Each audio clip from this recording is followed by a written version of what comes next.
Yeshitela, our guest speaker, our keynote speaker.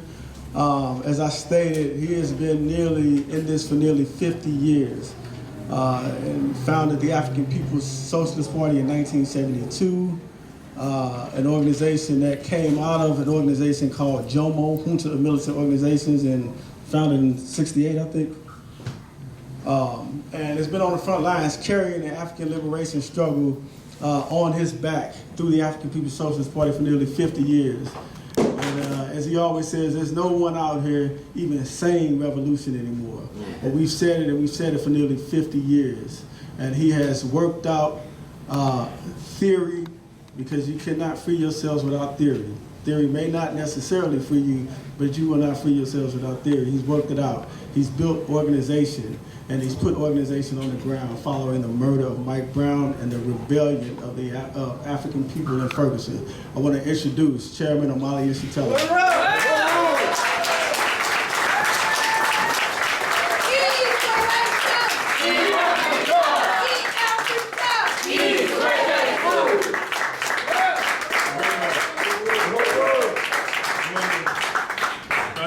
And sisters and comrades, first thing I would like to do is just express my appreciation to everybody who has come out on today, and especially my appreciation to Comrade President Kalambayi and Danette and the International People's Democratic Uhuru Movement. Yes. When Mike Brown was killed, it really wasn't an unusual event. The problem is that it was common and ordinary. In fact, we had witnessed just several days prior to Mike Brown's murder by a white man in a police uniform,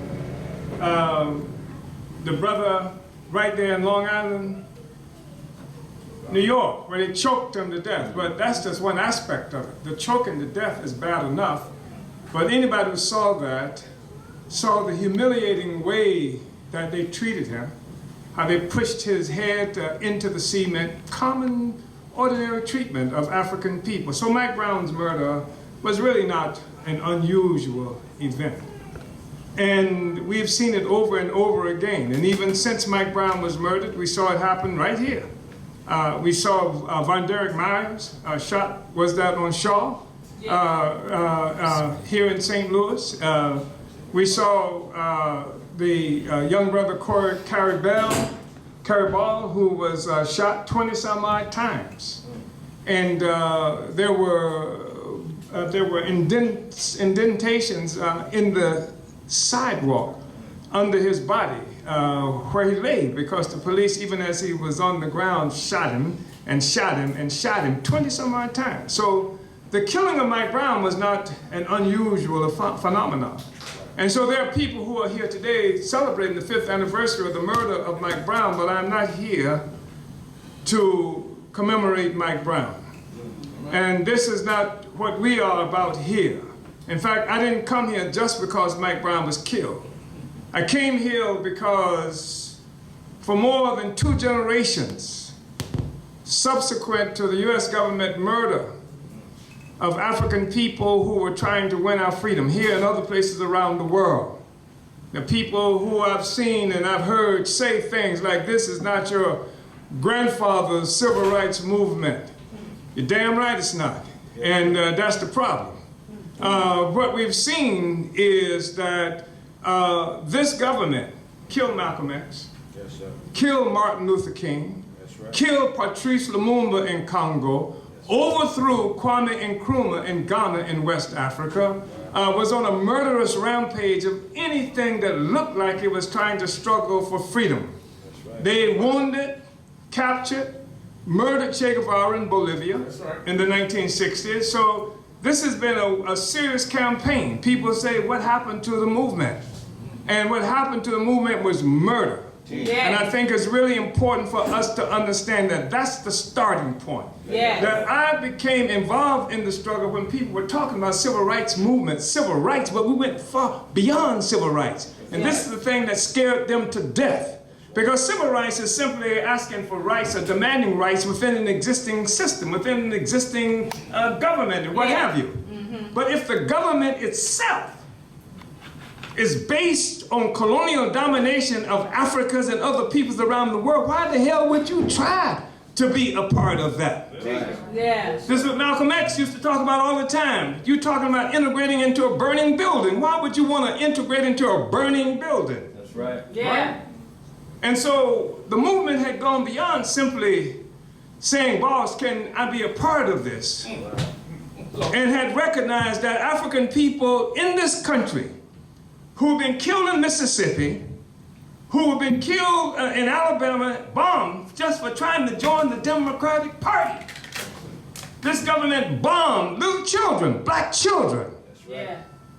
That we were a part of the same struggle that people around the world were waging, trying to get the white man's boot off our necks. Yes. Vietnam, China, all over Asia and what have you, people are trying, in South America, people are trying to win their freedom. That's why Che Guevara, born in Argentina, participates in the Cuban Revolution. When the Cuban Revolution is won, then he says, hey, I'm going to go to Africa. He went to Africa to try to participate in the continental-wide liberation struggle for black people all around the world. He left there, he went back to South America. He was killed in Bolivia. That's a real internationalist who understood that the struggle was not just in Cuba, not just in Argentina, not just in this one location, but we are afflicted with a social system that was born of slavery and colonialism. It has no redeeming qualities at all. None. And so we had gone beyond simply talking about integrating into a social system, but trying to find a way to extricate ourselves from this domination, foreign hostile domination that was imposed on us. Yes. We began to understand some things that you can't talk about our condition being one that where we are afflicted with racism. Yeah. What the hell is racism? Right. Except white people don't like you. So how do you make them like you? You can give courses on unlearning your racism, and if you slick like some Negroes I've seen, you can make a lot of money doing that. But the thing is that after they unlearn their racism and go back to their communities, the world is just as it was before they unlearned their racism, and African people are still catching hell.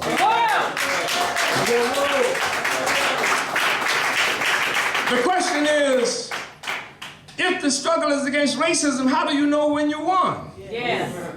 Does somebody come out and wave a white flag and say, we surrender? Oh, no. That's nonsense. And it's a way that the white social system puts white people right in the center again. Yeah. Everything is about white people. Make white people like me. Do things that will not upset white people. This is the standard for civilization and civil behavior as established by the ones who enslaved us. Yeah. Here's the slave master telling us what it is to be civilized. Yeah. That's extraordinary. Yeah. And so we concluded that it's not good enough to be talking about fighting against racism. Nobody else in the world is fighting against racism. When the Vietnamese struggled against this monster and the Vietnamese kicked their butts, they weren't saying we shall overcome. They weren't talking about making the white man like you. Yeah. They gave them some real political education, say in order to get something, you're going to have to bring something. You understand? And then what happened is that the people moved beyond simply talking about fighting against racism. Yeah. That just as the people in Vietnam were struggling against colonialism, we are colonized too. And what is colonialism?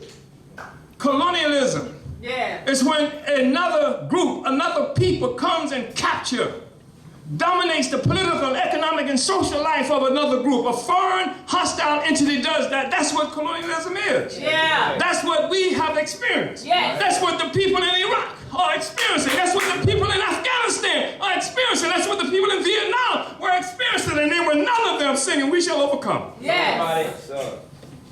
They were struggling to win their liberation. Yeah. And you can know when you win your liberation because somebody will come out and wave a white flag if you do it right. That's right. You understand? And this is what we were about. So our revolution had moved beyond simply civil rights. And we saw the emergence of entities and organizations like the Black Panther Party. I was a member of the Student Nonviolent Coordinating Committee. And the Student Nonviolent Coordinating Committee is the organization that in 1966 raised the slogan, Demand Black Power. Black Power. That shook up everything in this country and made people all around the world have to look at African people in a different way. Black Power. Black power. And so we saw this movement emerge. And it gave a different character to the struggle of African people in this country, because when you're fighting for power, you're fighting against colonialism. Yes. When you're fighting for racism, you're trying to become a part of the colonizer. That doesn't work. It has never worked for anybody on the planet Earth, won't work for us. Yes. Because the fact is, our problem is not that white people don't like us. Yes. Our problem is that we don't have enough power to do something to white people if they don't like us and act in a way that we don't want them to act. So, you're just wasting your time. You know, that's why there's so many black comedians trying to make white people like us. Shucking and jiving and grinning and buck dancing and what have you. Make the white man like you. Yes, sir. You understand? But we have to have power over our lives. We have to be able to say that I know my child will have a future, not because a good white man or a good Negro gets elected, but because that power is in my hand as a black man and a black woman. That's how we have to be able to do it. And to settle for anything like that is betrayal of thousands of years of history of black people. It is we who brought civilization to the planet Earth, and it is abhorrent that we will settle to live like this. Yes. Under some domination.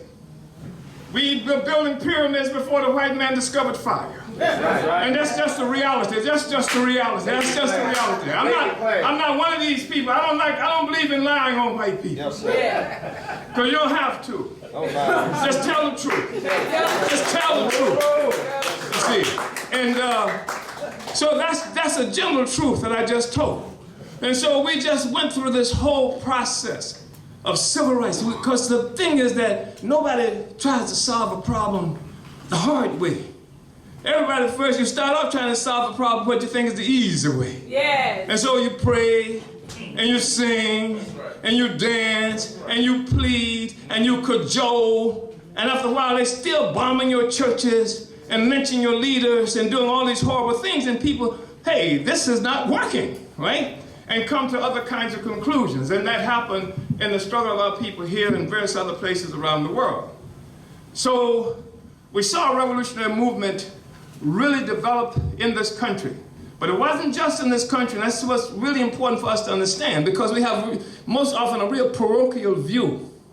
Our worldview is so limited, and we don't have access to information and history and things like that. So we're thinking that this is just peculiar to us. But the whole world was affected by this. The last 500 years of history has been the history of imperialism, of white power, white people. And our struggle is to re-enter history on our own terms as a people. Yes. That's what it is that we're fighting for, to be re-enter history as a people. That's right. And so this is part of what the struggle is about. And so we're fighting to be free. Yes. We do not accept this whole notion that our history started in some cotton plantation or some cotton farm in Mississippi or Alabama, what have you. No, sir. No. And we don't tolerate these so-called white friends who like to come up and tell us, look how much progress you made. You used to be slave. No, no, no, no, no. No, sir. Don't talk to me about some proximity to slavery, to freedom. Because we started off, when we met the white man, we were free people. Yes. If you want to talk to me about my proximity to freedom, you want to talk to me about how much progress I made, then talk to me about the proximity that I have to the freedom that I had before I met this guy. Yeah. Freedom and independence. So that's what the struggle is about. And we have to have the courage to believe in our right to be free. And under this domination we've experienced for a long time, we sometimes don't even have the courage to think that we have a right to be free. That we should be free, or we can be free. That you need the white man to run everything, but he's never run anything. We've always run it for him. He's just been the one with the gun and the whip and what have you. We run everything. That's right. So what you gonna do? The white man gone, how you gonna eat? Hell, you fed him. That's right. When you gone, how the hell he gonna eat? That's the question. That's the question. That's the struggle that And so anyway, this movement achieved a revolutionary character, went through the whole civil rights thing, saw courageous, extraordinary people like Fannie Lou Hamer, Mississippi, saw courageous, fabulous people like my dear friend Ella Baker, who was one of the people who was responsible for the founding of the Student Nonviolent Coordinating Committee, and there are other people who you know of as well. But these are people who engaged to change the world, and in the process became changed human beings themselves. The statue achieved such incredible stature. And we saw the emergence, went through the civil rights movement and got double-crossed by the liberals in 1964 at the Democratic Convention there, right? Remember Mississippi Freedom Summer? Some of you have read about it. Most people may not be old enough to remember it. But 1964 Freedom Summer in Mississippi, where hundreds of people went in from different places around the north, etc., to participate in registering African people to vote in our own party, and this was called the Mississippi Freedom Democratic Party, where we were going to challenge the regular Democrats at their national convention in what's that place in New Jersey, Atlantic City, New Jersey. And we got double-crossed by the liberals there. And we left and Snick went into Lowndes County, Alabama. And built the Lowndes County Freedom Organization. Yes, sir. And the symbol of the Lowndes County Freedom Organization was the Black Panther. Yes. Right. And this is where the Black Panther, the symbol of the Black Panther Party comes from. Right. They began to refer to it as the Black Panther Party. Yes, And then you had the first generation of urban African workers who left the South in Oakland, California, took that same symbol of the panther, and they Snick chose the panther because the symbol of the Democratic Party in Alabama was a white rooster, right? Yes. And we said, hell, a panther would take a rooster out any day of the week. And the panther was something that inspired strength and courage and ferocity, right? A panther, better a panther any day, you understand? And so, so the media started referring to it as the Black Panther Party. I like that, the Black Panther Party. And so Snick organizations began to put up the Black Panther and carry the Black Panther. And then in Oakland, California, one group in Oakland, California created the Black Panther Party for Self-Defense, and that was Huey Newton. And that became history. And then this was another step. It moved beyond just trying to rely on the Democratic Party. We created the Lowndes County Freedom Party, the Black Panther Party. And then from there, which was based on electoral politics, and then from there, we moved toward the creation of the Black Panther Party for Self-Defense. That was a challenge to this whole notion that you're supposed to lay down and let somebody beat you and club you to death, and somehow they become reformed as a consequence of clubbing you and beating you and shooting you and bombing you and lynching you and raping you. They become reformed. You become dead, but they become reformed. So you saw the emergence then of the Black Panther Party for Self-Defense. And who said, like the Vietnamese, in order to get something, you're going to have to bring something. And it represented a tendency throughout the whole, sweeping this country, and in fact sweeping the world. Yeah. The world had awakened. Oppressed people all around the world had awakened and decided that we were going to be free. And the government here and various other places, institutions, they killed us, they lynched us, mass arrests happened every place, torture, brutality. Malcolm was killed, King was killed. In 1968 alone, something like 30 members, more than 30 members of the Black Panther Party killed. I mentioned the Panthers, there were others killed who you didn't know about because they didn't have a weekly newspaper that reached 250,000 people a week, so you didn't know about them, but they were in local communities all around this country. And I was in and out of jail so much, I had to read the newspaper to find out where I was. I mean, that's how regularly I was being imprisoned, right? So they crushed this revolutionary movement, and that had gone beyond civil rights. And so we see all of these things happening to our people. We created the International People's Democratic Uhuru Movement, a mass organization that would allow African people to respond to this crisis, to the things that's happening to us. They don't have to wake up as revolutionaries, but the police just did this, the school system just did this, the slumlord just did this, some rotten merchant in the community just took advantage of it. This is things that people were experiencing. So we created the International People's Democratic Uhuru Movement to bring people into political life just where they were, wherever they were. You didn't have to start off as a revolutionary. They killed and jailed revolutionaries, but the revolution has to come back alive.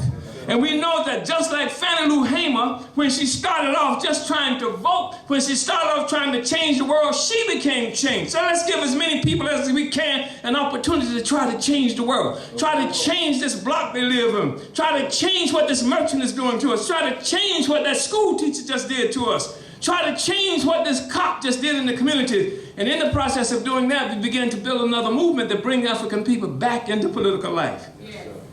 Right. And so anyway, that was the revolutionary movement that we began to build. And this government, through a whole series of murders and assassinations and mass jailings, there are people from that period still in jail today, still in prison today. And it pushed us back and demoralized so many people, and people afraid of revolution. Didn't know it talked about revolution. Went for more than 2 generations. At the same time they did this, the government raised up these sellouts. Yeah. People whose interest no longer was raising up our people, but somehow joining with the enemy. And this became a serious problem. And every time the masses would rise up, you'd see Reverend Chicken Bones the first there, the first on the scene. Yes, and Reverend Chicken Bone would teach people how to pray. But they didn't just, they were militant prayers. They would teach militant prayers, militant sellouts and what have you. And that's all the people got. And they would tire the people out. They would have a march and go someplace militantly and get in front of the city hall and pray hard. Yes, sir. And they do it another time, and another time, and another time. And that's all they did was injure their knees from praying so much. And the people get tired of that. That's right. And then you see them, they tell the people that they've murdered somebody. They've murdered somebody's child. And they make the parents stand up and say, well, I'm not mad at anybody. I just love everybody. I don't hate nobody. You see them, I've seen them force the people to say that. Yes. And then something happened. In Canfield Drive. Yes, Yeah. On Canfield Drive. That's right. They had just killed Eric Gardner. But on Canfield Drive, when they gunned down that 18-year-old Mike Brown and left him for 4.5 hours on 100-degree plus asphalt. For 4.5 hours of rotting there. And those young African working class, this is where the working class is. Mm-hmm. And they didn't come out saying something like hands up, don't shoot. No, sir. They weren't saying Black Lives Matter. They said kill the police. Yeah. I heard that all the way in St. Petersburg, Florida, start packing. Right. And I mean that in a couple of different ways.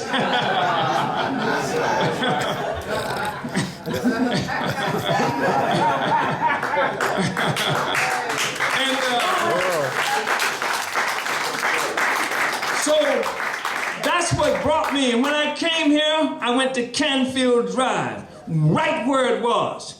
I didn't go to locate the professional protesters. I went right there on the ground where the people were. Whoa. And that's the beginning of our initiation to this process. That's where I met Columbayi, who was not Columbayi when I met her.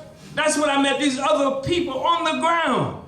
Yeah. And then I would see the same thing trying to happen. I came to Ferguson. There were more sellouts per square inch in Ferguson than any place in the world. Yeah. I mean, they came from everywhere. They were from all over, and all kinds of money was there. I mean, Soros had money. All kinds of money was there, and they had rented entire flats that they owned right there in Ferguson. I was there. And so this is what we're looking at. And I'm looking at these young brothers and sisters out there tussling, trying to understand this question. I'm down on the ground with them. That's right. Mm-hmm. We're trying to explain these questions, etc. And that was really powerful. And they lead a demonstration. And one demonstration, okay, we're going to demonstrate, but we're not going to say anything. We're just going to be quiet and demonstrate. What kind of demonstrate what? Silence? And you know, you can't chant anything until you could chant. They did permit and promote as the only chant Black Lives Matter. And so this is the silliness. And so you had people who came in and hijacked that movement from them young working class Africans on Canfield Drive. They were the ones. I'm telling you right now what changed this country. The reason I came here is because of what was happening on Canfield Drive. Because in Canfield Drive, they beat Sharpton to the punch. They beat the Jackal, Jesse, to the punch. They beat all these sellouts to the punch. And then they were fighting right there in the streets. Yes. They were fighting military forces right in the streets of Canfield Drive. That was the revolution trying to rear its head here again.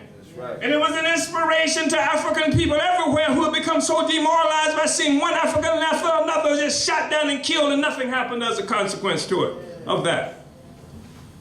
So, you know, when the rebellion happened on Canfield Drive, it was really interesting because the white people bought all the guns in St. Louis. Did y'all know that?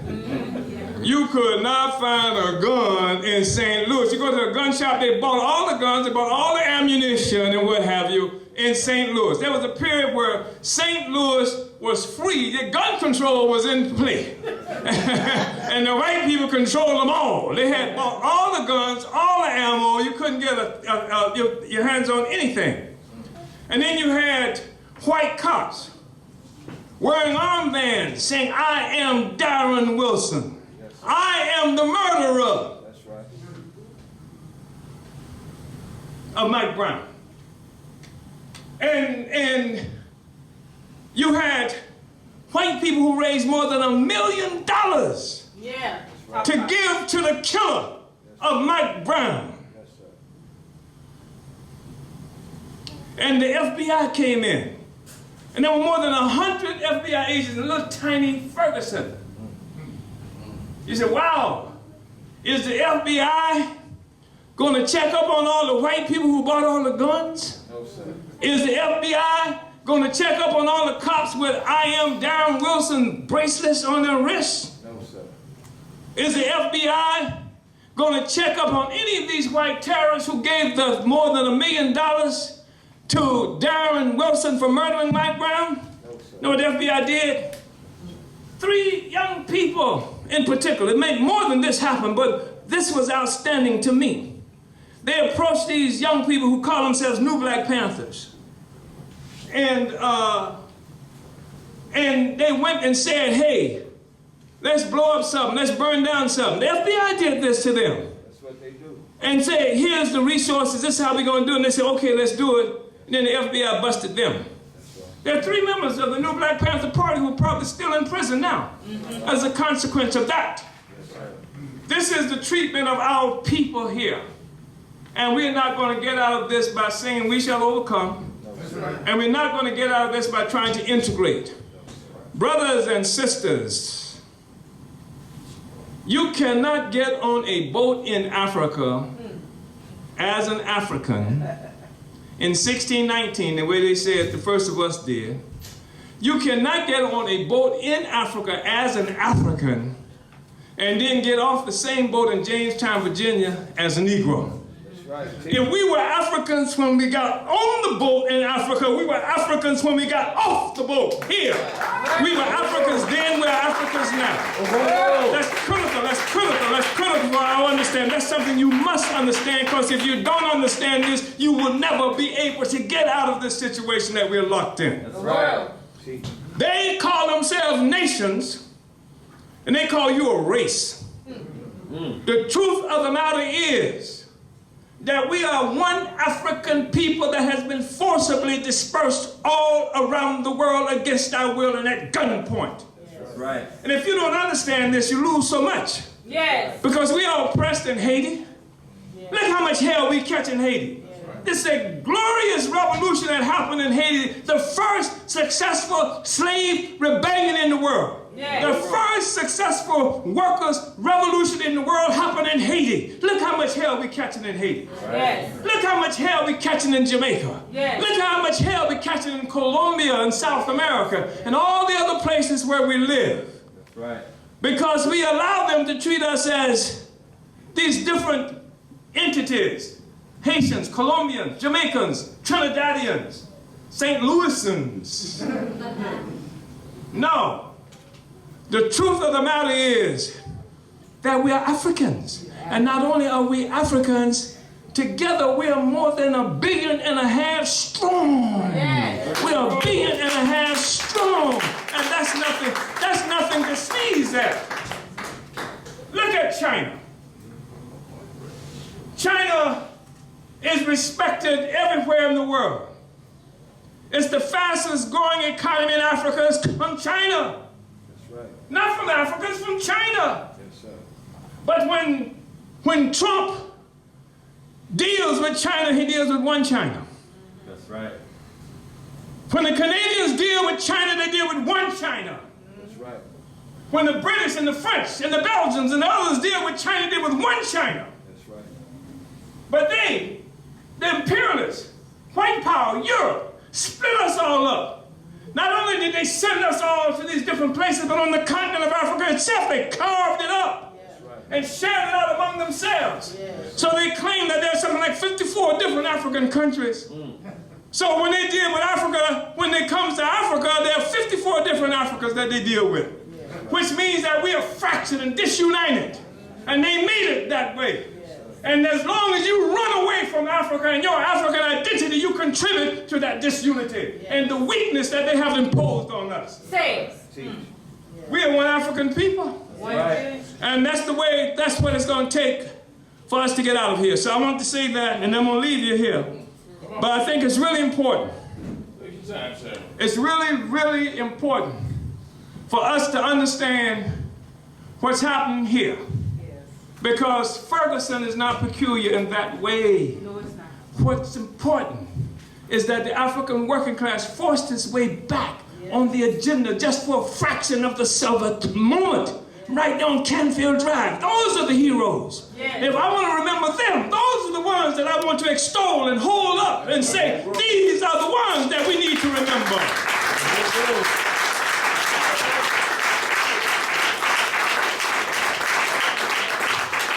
And I was with them. I'm telling you, I was with them on Canfield Drive. And I became a part of what was supposed to be the Mike Brown Coalition. I was there on August 30th when we were supposed to march from Canfield Drive, and they told the people we were going to march to the police station. Instead, they went to this park, this empty park, and the people were fired up and pissed off. Then everybody was supposed to speak, and when I stood up and speak, and I was there maybe 15 seconds, I said, "Revolution," they pushed me off the stage. Yes, they did. Yes, they did. They pushed me off the stage, didn't they, Dia? Yes. And, but that's all right. It's really, truly all right.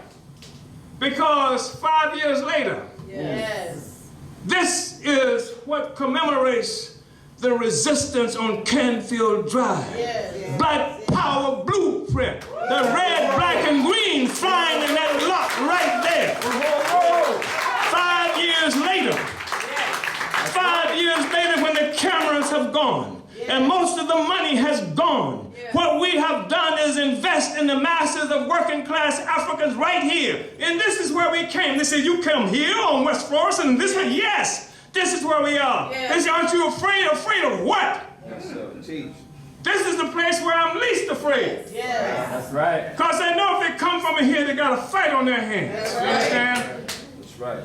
I live on Redbud. Yes, sir. Redbud, yeah. On Redbud. That's where I live. That's right. And I'm conscious of that. And then I was getting my shoes. I went to take my shoes to be repaired. And I said, "Yeah, I moved here. I'm on Redbud." They said, "Oh, I hope you got a lot of guns." I said, "Yeah, but not for the reason you think." But the point is that this city is under assault, deeper assault. I'm looking at this city, you see these structures. Anybody who's never been to St. Louis before, or you have to be startled by these buildings, empty buildings, sometimes magnificent structures just left there, deteriorating, state of severe deterioration. These are policy determinations that's being made by white power. Right. Now, they make determinations where the economy is going to function and where it's not going to function. Right. These are people who want this property, want this land. Right. They intend to make St. Louis majority white. I'm telling you that's what their plans are. Yes, sir. They have taken some more than 100 acres of land, around 100 acres of land, where they're putting a national global spy entity there. Right here in North St. Louis. That has all kinds of ramifications. This is going to be the place, this global, what they call it, some kind of spatial, what they characterize it as? This is the place where they're going to control the drones that's killing people in North Africa and throughout the Middle East. This is the place where the satellites will be controlled, right here, in your community, my community. Yes. And they took this land. And now the other thing that happens is that the housing values, the value of property, houses is going to skyrocket. Yep. Which means that taxes around the people here are going to skyrocket, which means that they would take more property for people not being able to pay their taxes. They also have a situation here where they're talking about cutting the number of wards in half. You know, they have aldermanic system here. And they have these wards where politicians are elected. And there are 28 wards now. They say we want to cut them in half, make it more efficient. Let's have 14. Yes. And what they want to do is make sure that you do not have direct access to who represents you. Yeah. That makes sure that if you want to run for office now, if you want to run for office, you got to spend twice as much money because the territory you got to cover is twice as large. Which means that you're going to have to now begin to rely on these corporations to run your campaigns, to pay for your campaigns, to buy you as a condition for being able to be in office. Yes. And then in addition to that, what they've done is they said that they want to change the city charter, the city ordinance. Because up to now, the city ordinance prohibits anybody from working in the city or for the city who doesn't live in the city. Yes, sir. So they want to change it. You know why they want to change it? Yeah. Because they want to be able to bring pigs, cops from other places and hire them in St. Louis. So that they will absolutely be invaders. They will be people who come to these communities as invaders. And the other thing they've got on the agenda is to merge St. Louis County and the St. Louis itself. So the whole thing is to dilute any potential for power that African people would have. And I'm not trying to defend. I wouldn't defend a single one of these older persons, with a possible exception of one. You know, because I'm not talking about them. I'm talking about you. I'm talking about these Africans who need the right, the ability to run for office and to win power in our communities. I'm talking about being able to wage a successful campaign that provides political education for our people and a genuine national black political agenda that would be the basis for anybody running for office. So this is what we're up against. And I just wanted to say that it has to be more about protest. Protest is nothing by itself. I'm not opposed to protest. I cut my teeth protesting, but to what end? That's the question that you got to have. People are great at blocking interstates. I see them block. They used to block interstates so much here, the police, and they had a relationship with the police. They go out there, the police would stop the cars, let them sit out there on the interstate for several minutes, and then after it's over, they move and the cars go, etc. I came to St. Louis to move here during the time where the hurricane came through Florida. Y'all remember that? Hurricane came and swept the entire state of Florida. I'm used to hurricanes. I can't stand these tornadoes y'all have, but I'm used to hurricanes. And in the hurricane season, you know when hurricane season is coming. They tell the hurricane is coming this way. Board up your windows, board up your houses, and if necessary, evacuate that community. And that's what has happened here. This has become the protest capital of the country. And anytime they look like they think there's going to be a problem, they say, well, board up. If you're anywhere near Del Mar, just board up your properties and stuff like that. And when the wind blows over, just take it down again. It's going to be business as usual. Well, we don't need business as usual anymore. We plan to govern. That's right. I hope you want to govern too. We have to fight to have the power over our own lives. If you're not talking about having black power, then you're talking about being a slave forever. And you might want to be a slave, but do not make your children inherit slavery. I say independence in my lifetime. I say in my lifetime, independence, political freedom in my lifetime. Because I refuse to say that I'm going to leave this for another generation to have to inherit. My responsibility is to take it off. Your responsibility is to organize to do that too. And I just want to thank everybody for being so patient. Nobody threw a brick at me or anything during this time I spoke. And I appreciate you so much. And uhuru.